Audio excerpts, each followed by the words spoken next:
Okay. All right. So hello and welcome to Chester County History Center's History Matters speaker series, sponsored very generously by the Haverford Trust Company. My name is Jennifer Green, and I'm the Director of Education at CCHC.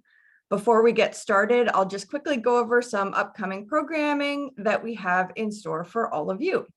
First and foremost, Chester County History Center is open, and we have an incredible new permanent exhibit that features over 300 years of inspirational Chester County stories, as well as a limited time photographic exhibit called Gather, Organized Socialization from 1850 to 1924.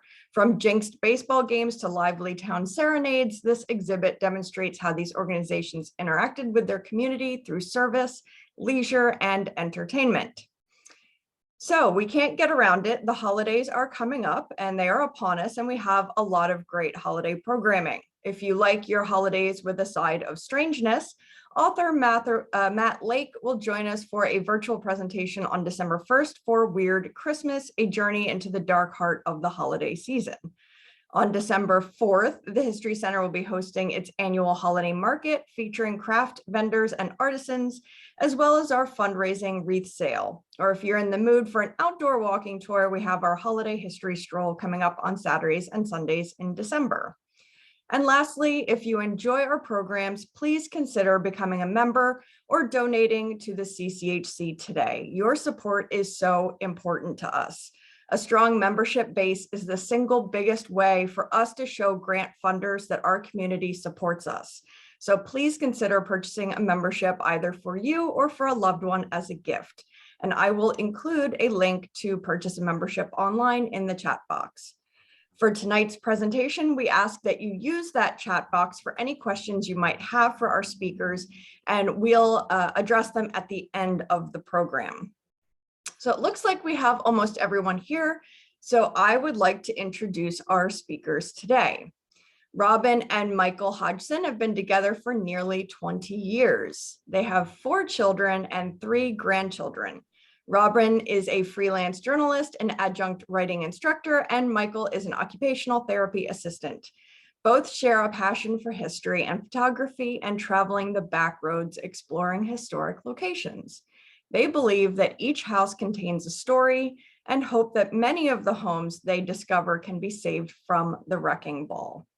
So without further ado, I turn it over to Robyn and Michael. Thank you so much for being with us here tonight. Well, thank you, Jennifer. My name is Michael, and I guess before I start on the first slide here. Works.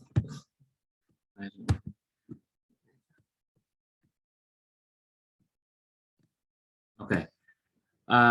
So a little disclaimer. Trespassing is illegal everywhere and in Pennsylvania. So just think about that if you go onto a private property to take a picture.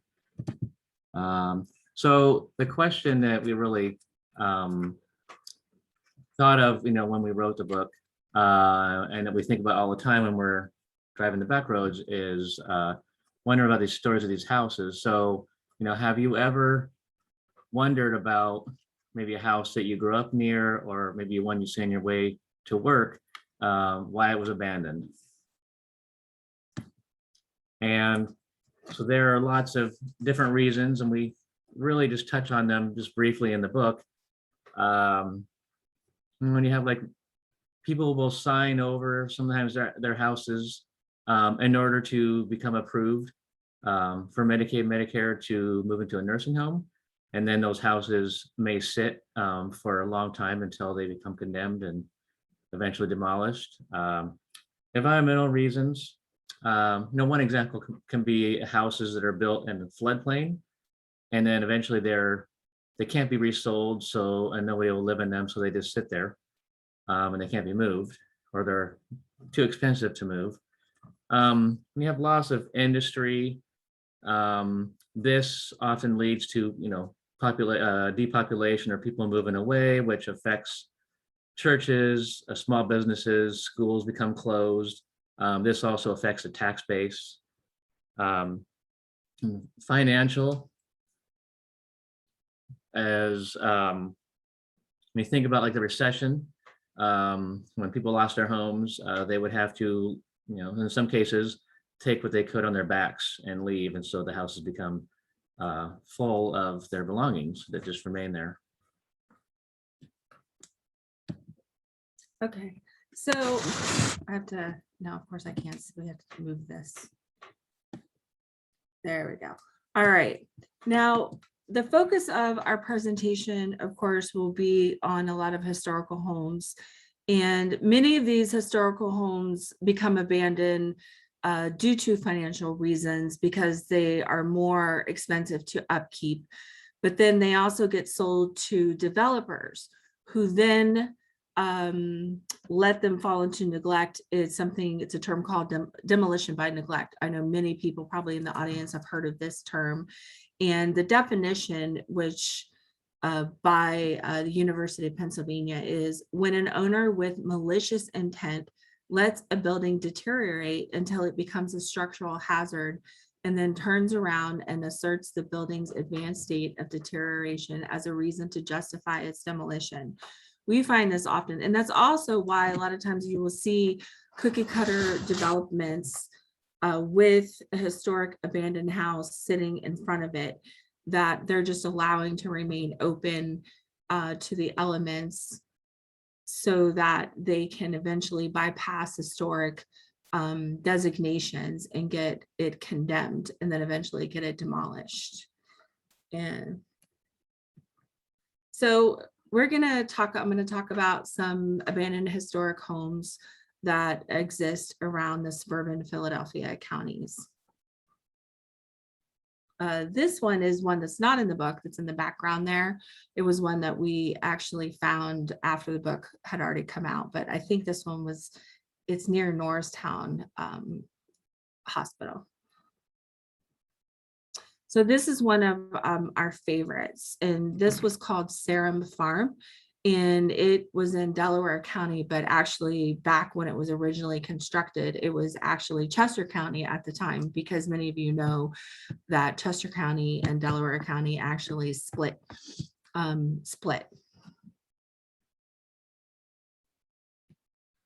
Now, can you move it back around? So we have to keep moving this. So Serum Farm, actually the core of the house actually dated to 1690. And the original owner was John Taylor, and he was actually the surveyor general for William Penn. So he was responsible for mapping out, parts of Delaware and Pennsylvania. And on the land was allegedly Pennsylvania's first slitting mill, where they split iron to make nails.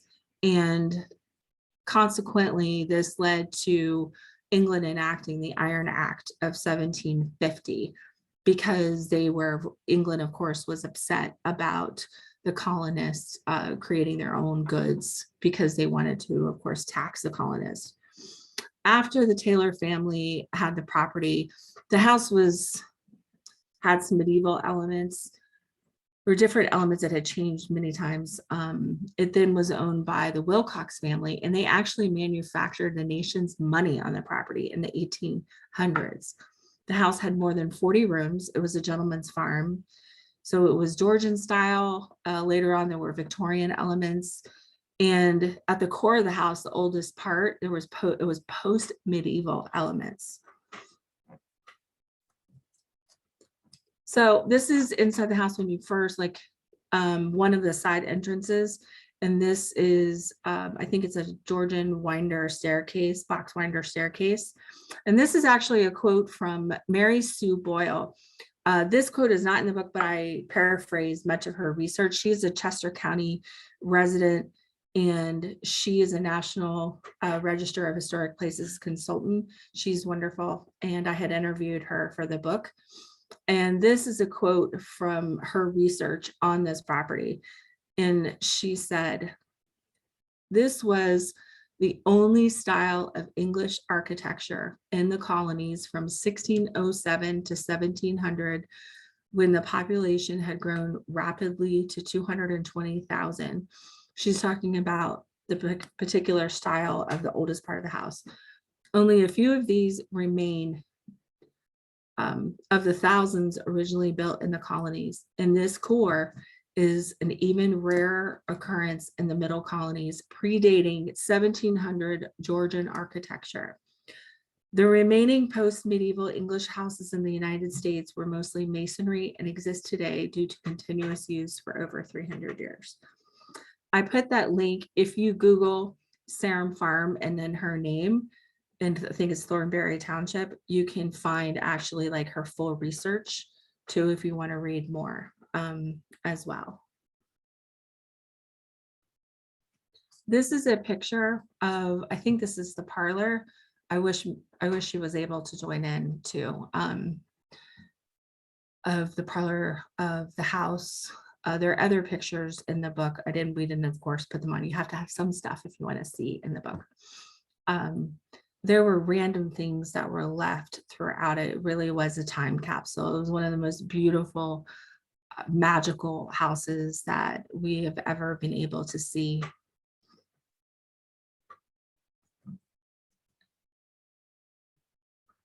This area was the core, and you can see on the walls, this was the oldest part of the house. And I just had to say something about the piano. As we've been exploring for a really long time, it seems like every house we go into has a piano that's left. And often this, of course, is because pianos are so heavy to move. But I loved that door back there that's bent right there that led to a greenhouse. It was really kind of enchanting and magical to see the dead plants with the glass, and it just looked like something out of a haunted fairy tale.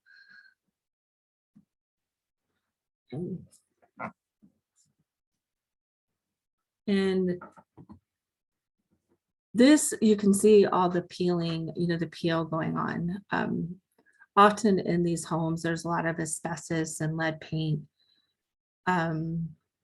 There were, besides that one room that we went into, there was a grand kitchen, not kitchen, but I mean dining room area that had 1930s wallpaper, a grand living room. This was the one kitchen, then it went back into the court area. And then there were other rooms in the back where you could see that was the older part where they lived, and there were older fireplaces. And this stove is original, the beehive stove there to the left.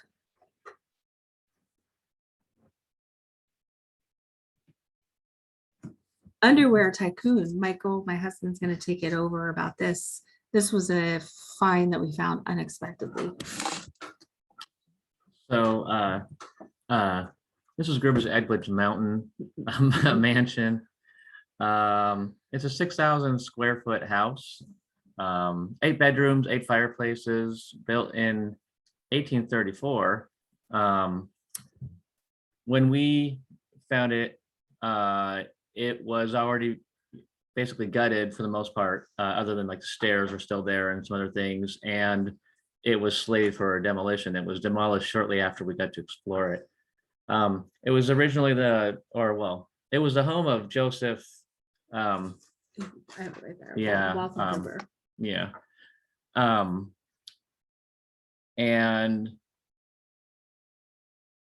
And he was the founder of the Spring City Knitting Company. And so, We'll just tell the story. When we found the house and we went in there, we had come from exploring another house, and the story how we won't tell the bad part, but we actually thought there was a ghost inside. And well, it was definitely interesting. We were upstairs and taking our pictures, and generally when we go into a house, we close the door when we go in. So the door suddenly slammed, really hard, and it shook the house, and kind of sat there for a minute expecting someone to walk in. And when we didn't hear anybody, I went down to investigate, and there was nobody outside anywhere. We weren't really sure if it was a caregiver or if it was the wind, or whatnot. We continued taking our pictures, and when we went to leave, the door was a really old door, was actually jammed shut. It wasn't just locked, it was jammed shut. And so we had to find another way out, really, because And everything then- was sealed. We did Yes. pry a window open and climbed No, out. we didn't and break anything, don't worry. No. No. None of But that. no. We, because most of the windows were stuck, they're old, and because of the Right. weather, it was just hard to get it A open. lot of them were, like closed because of like putting other things to keep, the weather out, that people had done over the years. But it was pretty scary. I was like, oh no, we're gonna be trapped. And yeah, so it was like our joke that Mr. Gruber was mad that his son, his son's house across the street, which is, I think it's the Bellwood Country Club, is still standing. And he, our joke is that Mr. Gruber is mad that his house is being torn down. So, but the son's house is still standing and is a country club across the street at the golf course.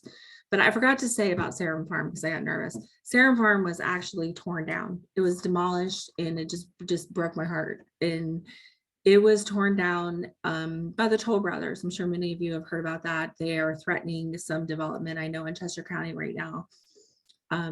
The Toll Brothers tore it down, and all that remains of the legacy of the history there is the housing development is named after Serum Farm now.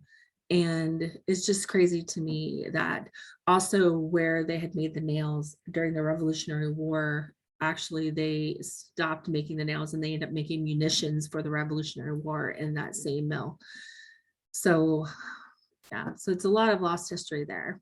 And the house also had a humongous barn for horses. It had a pool. It had smokehouse. I mean, there's just so much on the property. It had a sawmill, a grist mill.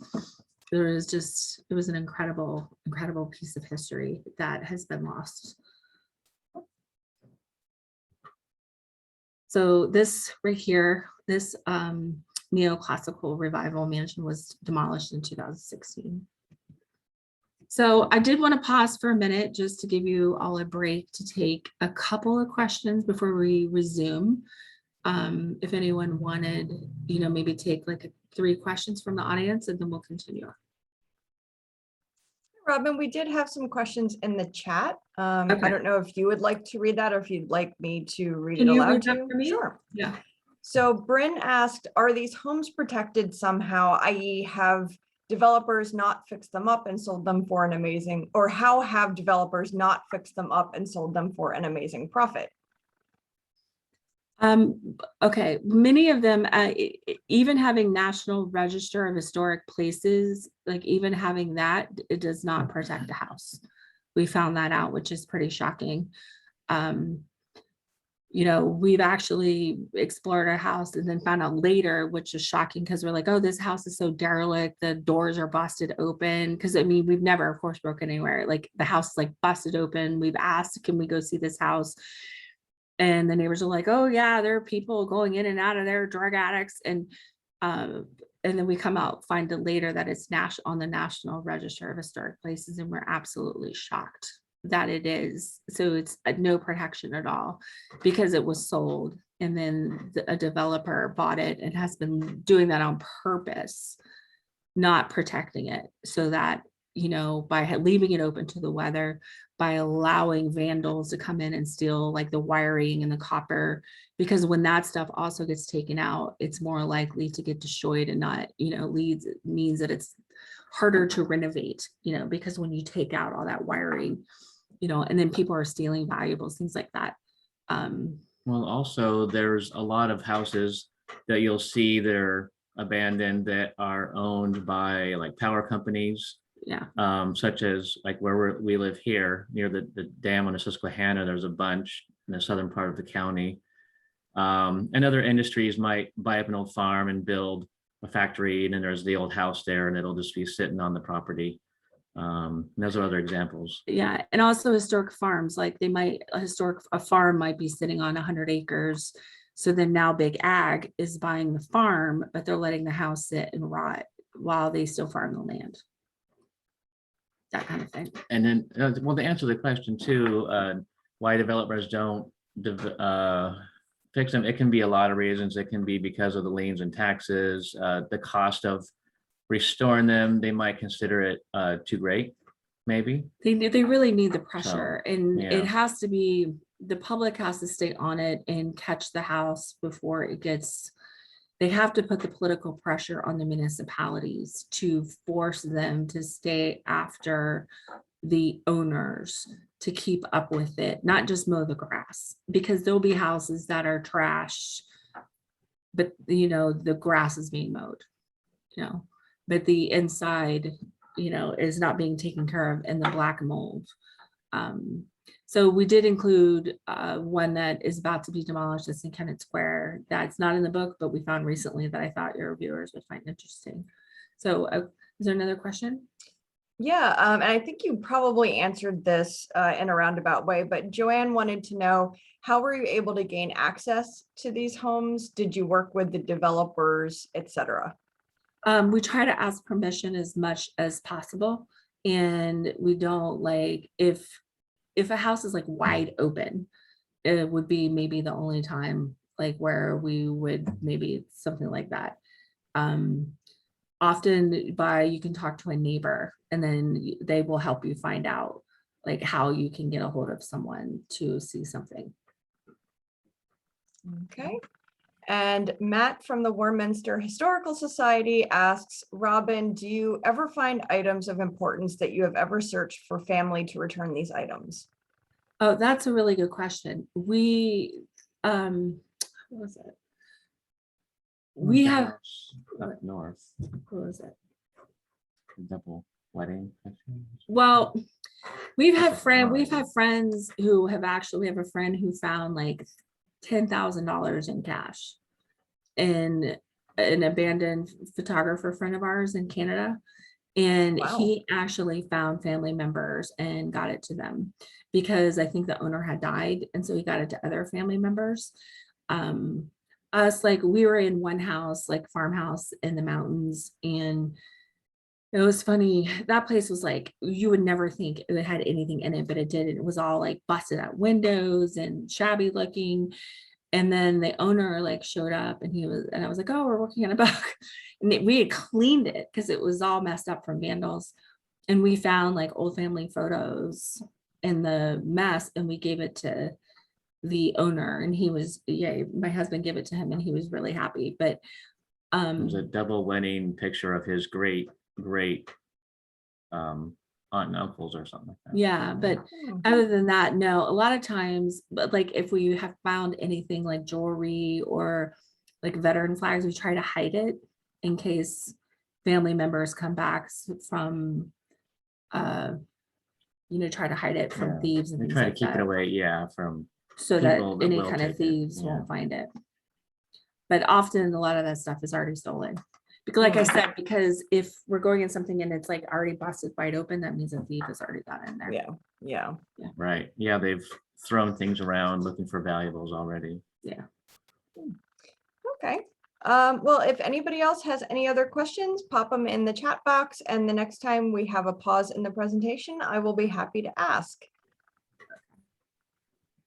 All right, so next we're going to talk about the Gilded Age, which, as we know, being in this area, that area near where you are, with the main line, during the Gilded Age, which lasted actually from the end of the Civil War to around 1900, saw the proliferation of tycoons, and it actually ended due to basically the Panic of 1893, the Progressive Era, which instituted policies and stricter regulation. In the Gilded Age, there were many big mansions popped up all over from these tycoons, which made their money a lot off the Industrial Revolution. And in this area, architect Horace, hopefully I say his name correctly, Horace Trumba, many people will recognize his work because he designed the Philadelphia Museum of Art. This mansion right here was called the Morris Clothier. It was owned by Morris Clothier, and he was of Strawbridge and Clothier, clothing retail fame. And it was designed in 1917. It was a Beaux-Art mansion. And this is, I think, was a summer house. He had many mansions, I believe. It was originally 161 acres, but it was sold, and it had become the Northeastern Junior Christian College. And then later on sold again. became the foundation for Islamic education. And then it was bought by the local school district. And that is when we saw it, when it was actually, they had begun gutting it for demolition to create, last I heard it was soccer fields. And then at some point, I think they were going to build a new school. I'm not sure. You can see by this picture in one of the rooms, this might have been the library, I'm not sure. A lot of probably the original embellishment, you know, is long gone. It really was not, it was not anything exciting compared to the things that we had seen before going through. And there was a lot of mildew and water damage inside of it. And a security guard, we would literally just drove up and asked the security guard if we could have permission to go inside, and he gave us permission to see it before. And it was the reason why that picture before was dark, because it was later in the day when we saw it. And this right here is another one by Horace Trummer. A lot of people have heard of this one. And this one is in Derby, and it is Woodburn Mansion. Some people call it the Little Flower Mansion. This one is just my heart. I love this one so much. This is a side view on a different day. This was completed in 1906, and it's a 55-room neoclassical mansion. It is still standing, unlike the other one, which was demolished. This one's still standing, and I wish could be saved. This was actually one of the houses. There's another one that is also still standing, of Thomas A. Scott. He was President Lincoln's Assistant Secretary of War. And later on, Thomas Scott became the president of the Pennsylvania Railroad. The house ended up being sold in 1930s to the Sisters of the Divine Redeemer, and they made it into an orphanage and the nursing home. It's interesting because one of the big rooms inside was turned into a cathedral. The son, I think it was Edgar, he married Helen Hope Montgomery Scott, who inspired the Tracy Lord character in the Philadelphia Story. So that's, I think, really interesting for our local history here. This is the grand staircase inside that mansion. You can see the decay. It looks almost like bones. From what I've heard from other friends of ours who are explorers, that now this staircase has collapsed. You can see the doors here, though, that they are institutional doors that were put in. They're no longer original, but this staircase is no more. There was a lot of mildew in here. You can see it on the walls. When we first saw it, it was I think maybe December, so there was January, and it was freezing, and there was so much moisture in there that the floor was covered in ice. So it's a perfect example of demolition by neglect. I think it's Derby's Delaware County. They own it and they're letting it sit. So sometimes the counties and municipalities will own these things too, and they are not doing enough to fix them. So they own this, and they've even received grants to fix this, and they're not doing anything. So this is at the bottom of that staircase, and you can see on the floor the state that this is in. So, the fireplaces in here are incredible. It's huge. It's just really sad. I mean, even though in our own way, we feel like the decay is beautiful, it's just a shame. So this one did not make the book because we didn't get to see it in time, but a lot of people have heard of this one. It's all over the internet. My husband got to see it. I did not. But this is Linwood Hall, which is in Montgomery County. It's 70,000 square feet. It's a 110-room neoclassical revival, also by Horace Trummer. It is still standing. It was built between 1897 and 1900 for Peter A.B. Widener, as we all know who the Widener family is. His eldest son and his grandson died on the Titanic. And we've also, I should have put these in. We also saw the Elkins estate. We got permission to go on that, which is across the street, which also was designed by Trumbar too. This is the cathedral inside Linwood Hall, which is incredible. My husband's pictures in here. I'm really sad I have not seen this.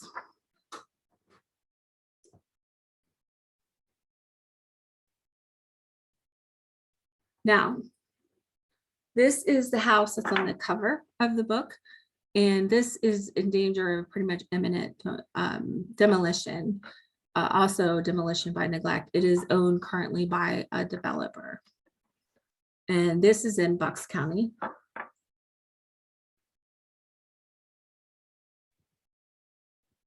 It's called Decline Property right now because it was the last owner, but the original owner was a Reverend James Patriot Wilson. This photo was given, you know, I took this photo courtesy of the Warminster Historical Society, and Matt from the Warminster Historical Society I know is listening, and hi Matt. It was a colonial home. It was built in 1790. And just there's a lot more details to what it looks like inside. And no, I have not seen the inside. It is very dangerous. Please do not try. It has a center hall with a large living room and beam ceilings, walk-in fireplaces. There's some rumor stating that there are ties to the Underground Railroad. The developer is not allowing anyone in to try to get this proved or disproven at all.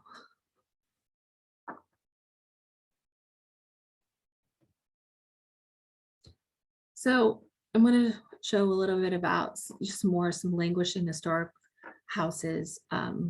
This is a house that we love. This is in Chester County. I'm not going to say where because it's still standing and I don't want anyone to go like, it's owned still by the family actually that used to live in it. And it has walk-in fireplaces, a grand staircase, beam ceilings. I know I'm in love with this house, but it's full of raccoon poop, so animals are in. Because it's near business, I honestly feel that they're waiting until they can.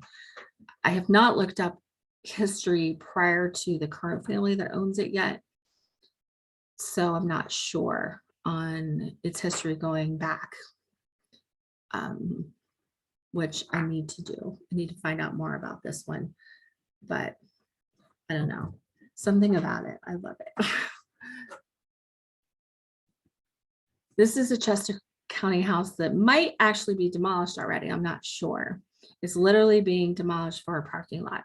It's by a park and it's owned by the borough in Chester County. And was full of stuff, just absolutely packed and beautiful. I actually thought it was a lot older than it was, and then I found out that it was built in the early 1900s or late 1800s. This is inside of that house. That sewing machine, Google lensed it, and I believe it's from the late 1800s. That's how old it is. There was a lot of religious iconography in there throughout it, leading us to believe that they were probably Catholic. And there was also in the basement, there was a small stall that probably had enough room for maybe like one cow, not a cow, or maybe for a small donkey or something.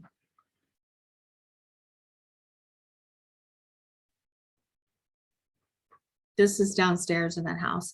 I love it when we're able to find something. I love the early 20th century wallpaper, finding things like the skates and the old phones. Of course, you know, we're old enough to remember phones like that. You know, yeah, we have to dial forever. It reminds me of Archie Bunker's house with the staircase and the wallpaper. Now, this is a house that's not in the book, but I wanted to include it because we found it recently. This house has gotten approved for demolition. It's in Kennett Square. It was built in 1880. It's sat vacant for 25 years. It has new owners that just bought it recently and they got approved for demolition. We did go inside. The door was wide open, literally wide open. They already started demolition. It is definitely too far gone. It's disgusting inside. So it's full of black mold. Yeah, the bricks disintegrating on parts of the turret and other places. So Yeah, it's yeah. yeah, it's Normally, in pretty bad shape. normally we would say, no way, you can save it. And once we saw that, we're like, okay, I understand now. But I mean, it's a beautiful house, and there's something about Second Empire / Victorian houses that I think, I don't know, they evoke that haunted house, dreamy quality.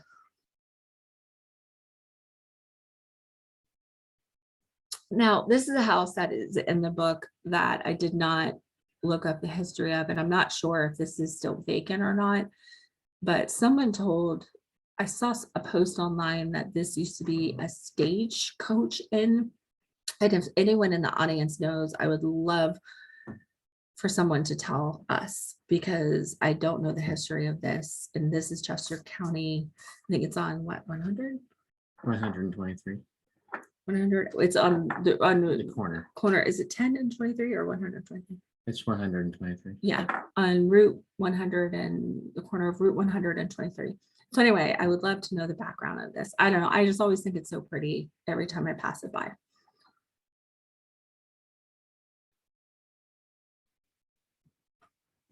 This is a Chester County house. It's very small. I'm not going to say where it is. So there are many places in the book, if you do have it and you notice, they're kind of, sometimes we mix up the photos on purpose, because we don't want there are a lot of young people who are into this hobby of exploring, and we don't want them to kind of get a clue where houses are located, because a lot of teenagers, they get bad influence and they might go in and steal, or they might vandalize. And that's something we're really against. And And I want, share it on the internet. and they share it on the internet, and I don't want, and we're really into protecting these places because we want them to be saved if possible.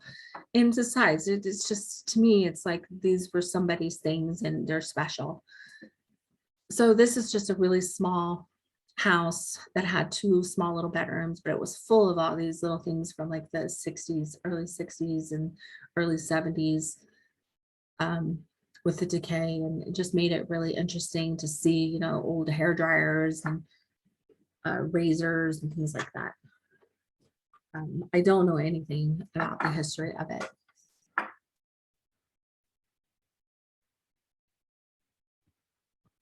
I can't remember where's Uplands. This is an old Second Empire mansion. There are other photos of it in the book, but this is inside. Probably a parlor of one that's owned actually by a college. It's owned by a college, and it was actually donated to the college, and the college has been letting it sit and rot. And it's a shame. It was originally a politician's mansion. It was his house, and it's another one. It's a beautiful structure. It's a shame that the school is not taking care of the home and just letting it fall to waste. Has a wonderful staircase, and unfortunately the 3rd floor is very frayed. I thought I was gonna fall through the floor. Yeah, it's pretty water damage. Pretty bad water damage. And this mansion was sadly renovated probably in the 60s or 70s, but it actually dated back, I was surprised, to the early 1800s. And it's a huge stone mansion, and we love the spiral staircase though. And it was gutted, and they were just ripping everything out at some point. I'm not sure what they were going to do with it at this point. I did not put much information about the book because it was still standing, and I don't want people to find it and do anything to hurt it at any point. But anytime spiral staircases are always a good time. And this is another one. This is still standing, but there is a demolition permit already filed on it. And this is a huge house, actually, and it has a massive, massive, massive barn. I don't know if it's a bank barn. I don't know much about it. But the barn is ginormous. And this house, it was granted to Quaker colonists by William Penn, And I mean, it's so big that it does have servant quarters. It has a spring house. Inside it was just full of like, really, it's just decaying. I mean, it's so decayed that there are literally in the summer, there's like little mushrooms growing on the ceiling. And there's a vulture family that lives in Oh, the a attic. vulture family that lives in the attic too. You gotta run from the vultures, especially if they just have babies. And this is inside that house. This is a view. Again, the piano, and you can see all the decay. You know, some of the furniture though is not that old, maybe from the 70s, but this is very interesting to photograph though.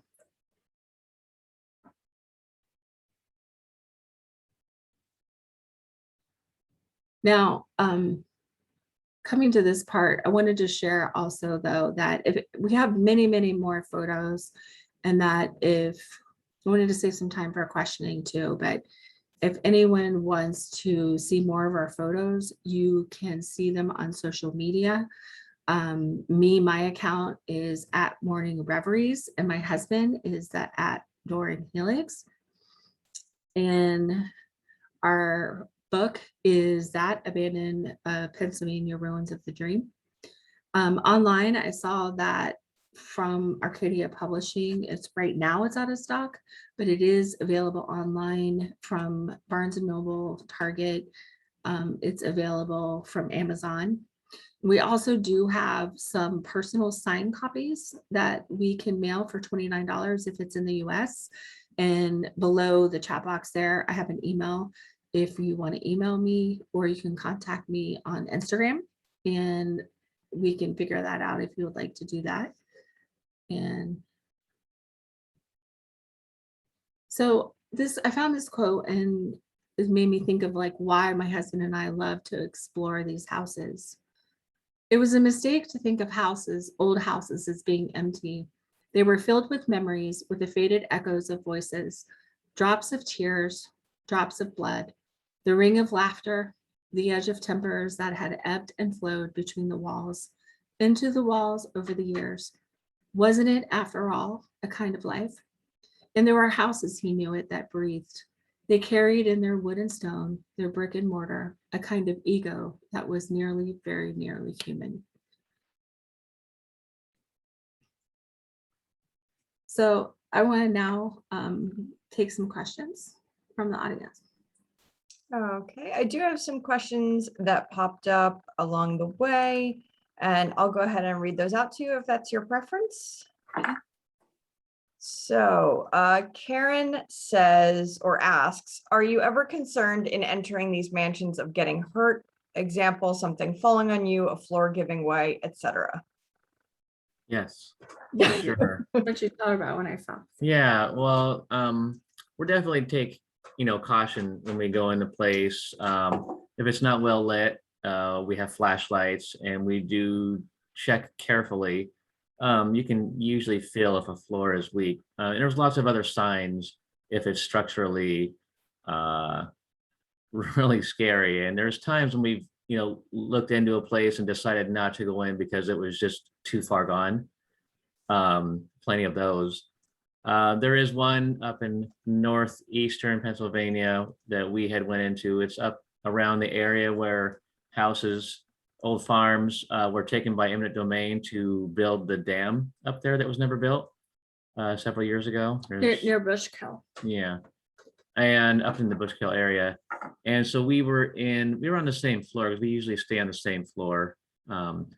And there was a room with a piano, and it was pretty decayed, but we were just carefully, we would set up our cameras and take the picture. And Robyn was in there, and she had stepped wrong, and she caught a weak part of the floor and fell back, and the floor crumbled, and she was kind of holding on to I don't know, pieces of the joists below the floor and some other things, and there was just a little thin piece of the floor left next to the wall, so I was able to go over and pull her back onto it, and then we crawled to the hallway.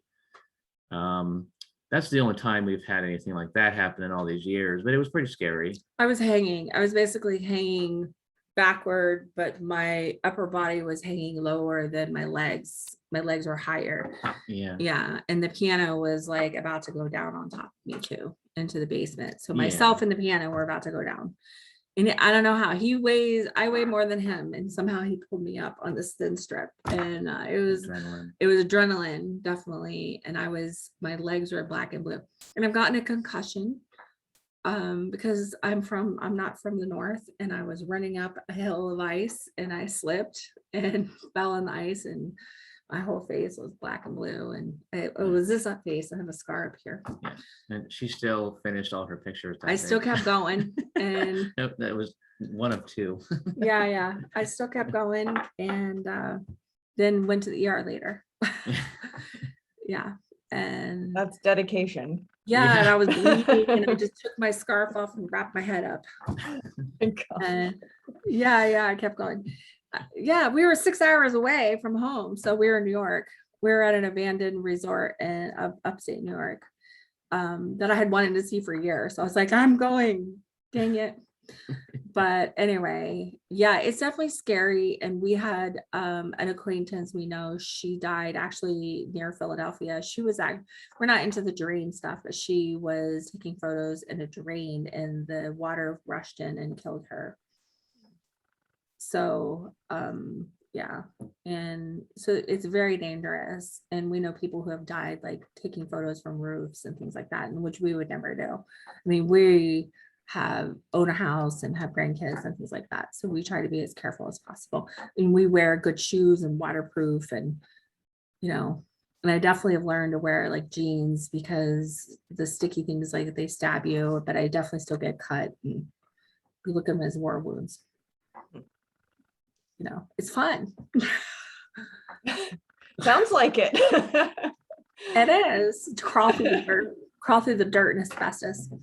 Anyway, all right, what's next? Lisa asked, and this is more of a geographical question, is Little Flower right on Main Street where the nursing home is now? I think it is. I haven't been there in years, but It's I think it's back right behind behind it. it. Like It's it's in the behind it. park. I think it's in the park. And Here's here's the a Little Flower nursing home is behind it. Oh, okay.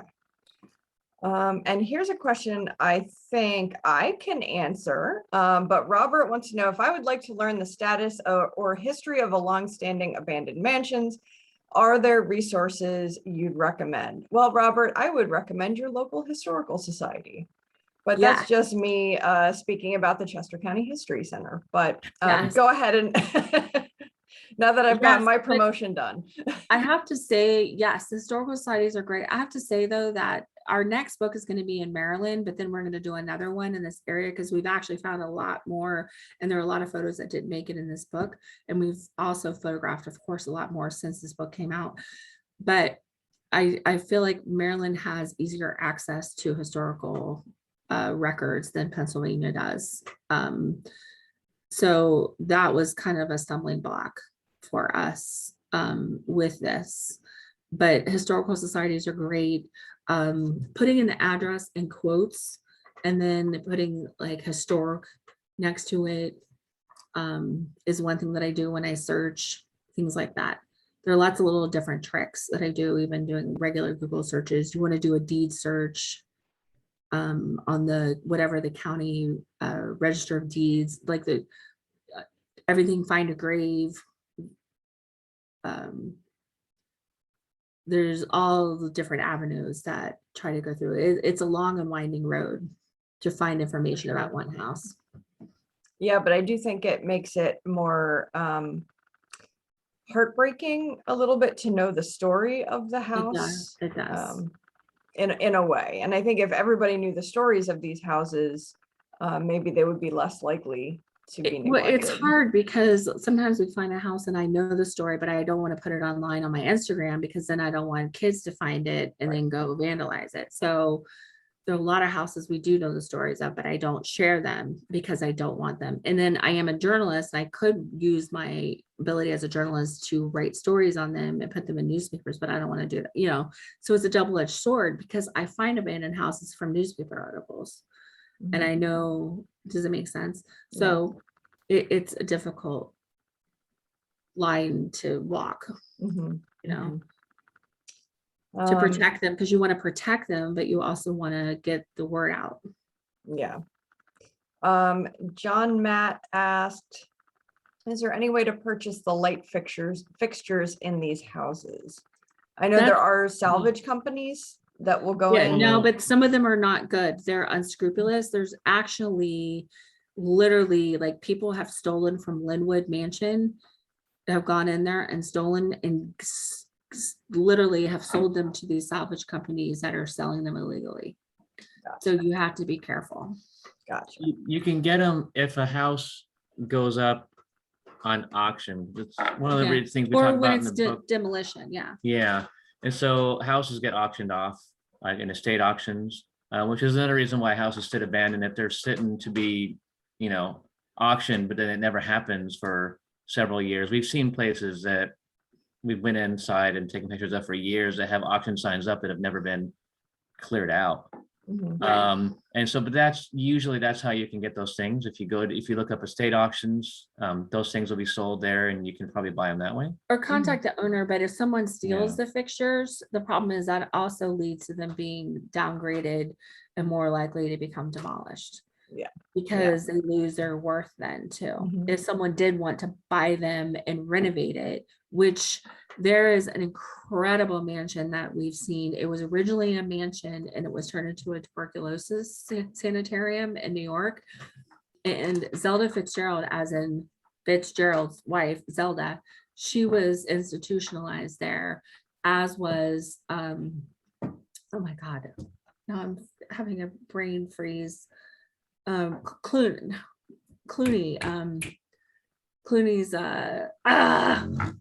God, I can't even think. Jane Fonda's mother was hospitalized there, and there was another famous person. Anyway, they were hospitalized there. That house was, I'm talking the biggest accordion covering a giant wall, not accordion, organ covering an entire wall, marble floors, marble fireplaces, incredible.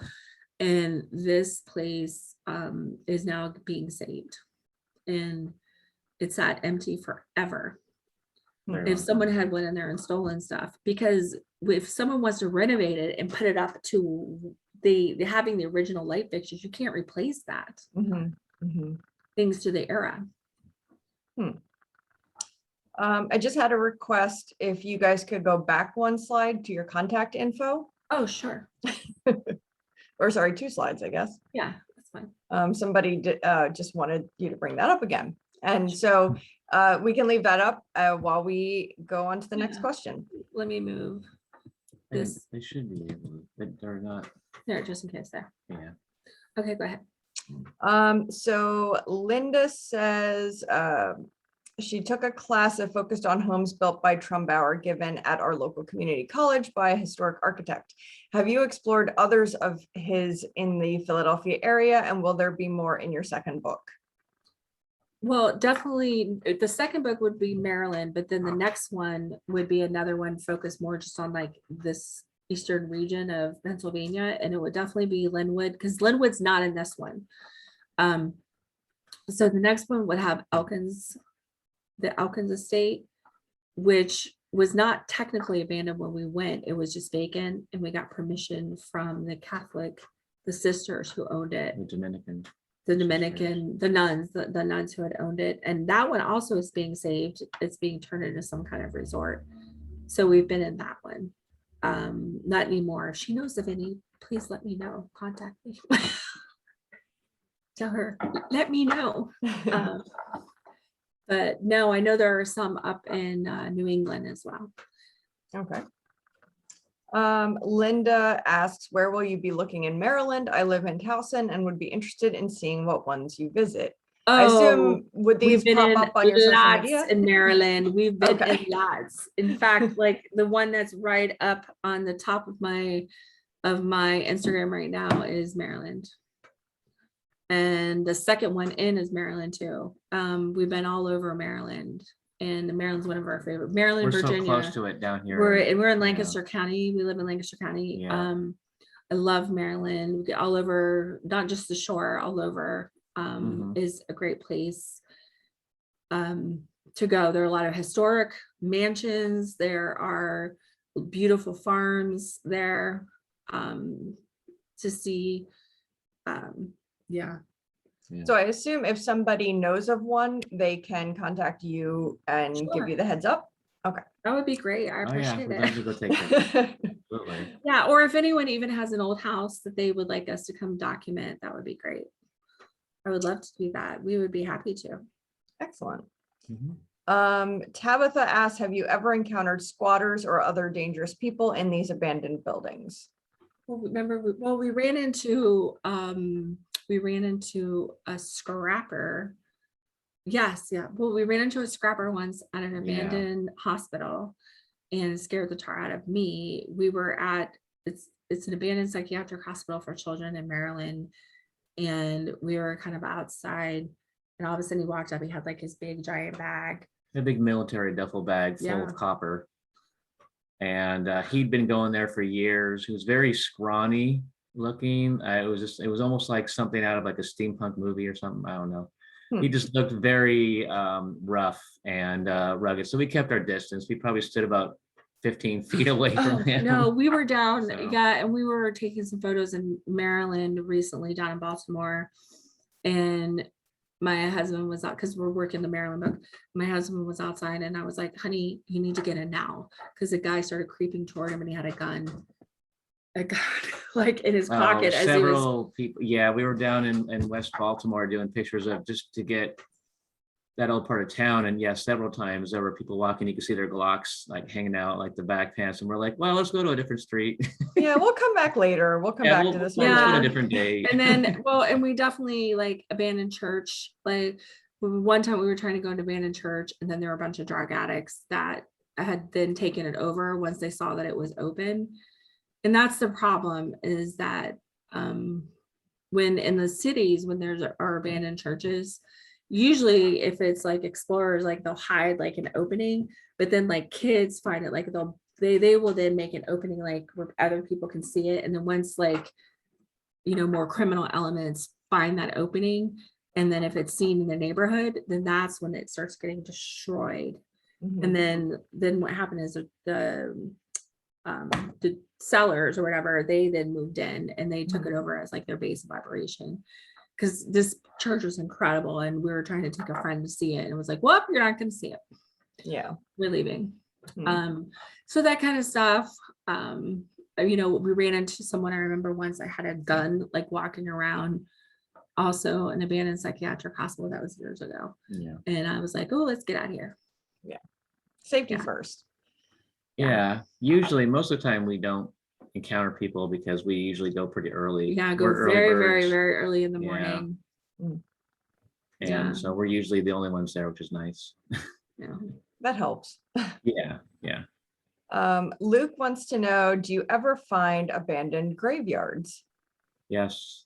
Ooh, the one in Philly is amazing, of course. The Mount Moriah. Mount Moriah. It's the Oh, yes. largest abandoned graveyard in the country. It's been cleaned up a lot since we were there. When we went, we got like covered in ticks. Oh, and yeah. I thought we were gonna get Lyme disease. Yeah, it was but- pretty bad. Yeah, I Oh. went out last year actually for a volunteering day to clear it, and they've really made fantastic progress toward clearing that graveyard. They have a great volunteer Yeah. corps there. I That's I great. wouldn't mind knowing where some more are. That's actually how one of the things that got us started too is Yeah. Well, there's some up like around Scranton and up in the area in the coal countries. There's several up in there. Just, you know, they're heavily neglected, but there's a few up there that are basically abandoned that we know of. it might even be partially what got me into it. When my family's from South Carolina and when I was a little girl, a lot of my family are buried in this graveyard on this old like back road. And I remember walking with my mom to see her mother, and the graveyard was all neglected and overgrown, and she used to be all creeped out by it. And I was like, this is cool. I thought it was- Yeah, six in one hand, half to, you know, everybody's different. yeah. So we have time for one more question, and this is the perfect question. And I'm sure I'm going to mispronounce this name. It's Cordula, possibly. I do apologize for mangling your name. Do you have a happy story where one of the buildings was saved? I fear that this is not Oh. the answer we all want to hear. Yeah. Well, no, there is like a little Oh, yeah, the one house the one in York County Mhm. that we went into years ago and took pictures of. Second Empire, There's a actually. Second Empire. It's in the book. There's a couple of pictures of it. That one went up for auction, like 4 years ago, a couple years after we had explored it, and a few times and taken pictures.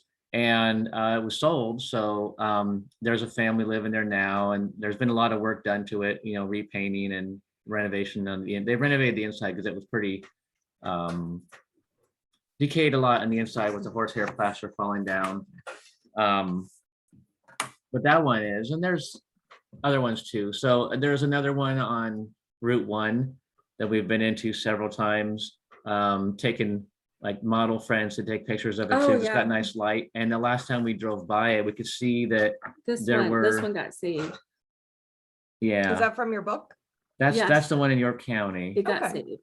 And And then it was yeah. literally like sitting like this, crooked, and now it's all like straight even. They like literally like the foundation where the house, when we saw it, it was like this. And it was, the floor was soft, everything in it, and it's Really? all like straight and it looks all pretty now. And Yeah, it does look Oh, nice. nice. Yeah, what was I talking about? The yeah, sorry. go ahead. oh, which one was I talking? I don't know. But yeah, there are instances. And like I said, even that one up Oh, the in one New on York. Highway 1, yeah. And even the one in New York that I just talked about that Yeah. we've been in, it's not in the book, but there are ones that do get saved. Yeah. And so it just takes, people willing to do it. And If it's not too far Mm. gone and they have good bones, and you just have to do a lot of interior restructuring, it's possible. I mean, even the ones that are really bad, there's one in Maryland that the kitchen floor had been collapsed and everything was really saggy. And we went, gosh, yeah. yeah, we went by there last year and they had completely torn out like floor, redoing floors. They were literally taking the floors out because I guess the walls were good, but the roof was like half sunk in and collapsed. It was pretty bad. We didn't get pictures inside. We just walked through and I just videotaped, and it was just like a hoarder house. We were climbing over stuff in the hallways that were like 3 feet tall. And when we poked in our heads in, they had cleared it out, and those hallways looked pretty scary. I'm surprised that I went up 3 floors taking video. No, we took but pictures. Actually, we took pictures in one room. There's one room, where it yeah. had like old Victorian furniture, but we had to like move stuff and Oh, drag it yeah. around because when I first went in, literally there was so much hoarder junk and trash in there. It was up to yeah, the top of my thigh. and that's an old farm. So that one is, I forget if Was that's saved. That Yeah, was but that's been saved. saved, and that's by this time it's probably fully finished. We're really shocked by that one because I thought that one would have been just demolished. So I guess sometimes if the right people get a hold of them, they know what they're doing. They can restore these things as they are rather than demolish them. And it was really, you it was know. a huge folk Victorian farmhouse that, I don't know, I think it probably had like 6 bedrooms. It was really big. Yeah, So, it was really nice. Yeah, yeah. So I the don't know, moral but- of the story is it's possible. It is possible. And It I is. do think especially things that have history, the history to them, you have to put pressure to identify them, and you have to put pressure on the municipalities and say, listen, we're not going to take it. And if you keep behaving this way, we're going to kick you out of office. You're not going to take this money from the developer. Especially if And- the home is owned by the municipality. Yeah, and that's the thing too, is I do want to make that clear. You need to find out what resources municipalities own, because they are allowing a lot of them to fall by neglect. What really shocked me when I was going around Bucks County, Matt out there, Matt, is that in Bucks County, there are a lot of houses that literally have signs out front that say like heritage site or preservation, and they're all like decayed looking at it, but peek through the windows and they're a mess inside. So I don't understand that. Well, and the reason why they'll sit, especially if they've been left for a while, because of the liens and all the back taxes and whatever. If you see it up for sale, maybe it's cheap, but then you've got all those other fees and things to pay off, and that's a big problem. So it's a big problem in Pennsylvania, as far as I know. So it's not very easy to reclaim an abandoned place and then restore it. It takes time, which is why like banks won't touch them. That's why they'll just wait until they're decrepit and then they can get them demolished and then they can do something again with the land. Yeah.